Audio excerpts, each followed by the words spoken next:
Kaya nagtuturuan sila ng paggawa ng ano. Daddy, can you stop talking? Ayan. Oh. Tama mo? Swan.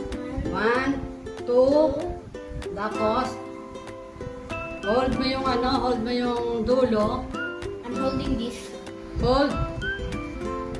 Kasi sasapit mo yung ano, yung sinulid dito sa kabila. Tapos, your third finger at saka yung, ang tag ito, thumb finger. Gaganyan mo. Tapos, asan na yung ano, yung inyong hawakan? Oh, tingin ka sa akin ha. Look. Oh, look. Bakit mo sa kanya na? Tumingin ka sa akin nga. Ganito ang paghawak. Like this. Like parang pencil. Yes, pag ganito oh. You scoop 1. Scoop. 1. 1. Scoop 1. And then, another 1. Huh?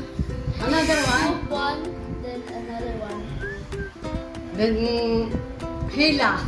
Hila. Pull it, pull. Oh, yan ha, nakalak na siya.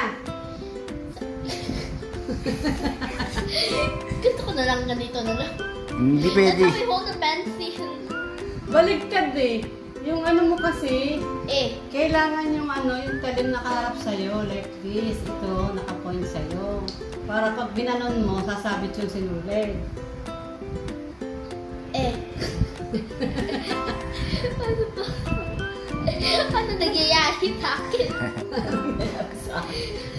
Lumapit ka nga sa akin! Pinapawisan ako sa'yo eh. Tata.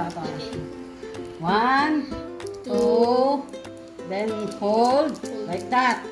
Then, hold na ha. Oh. Then, 1, hawakan mo. Then another 1. Hawakan mo dito, ipitin mo ng kamay. Hawak. Ano nangyayari? This is the first thing I ever crochet. It is a ribbon that you tie.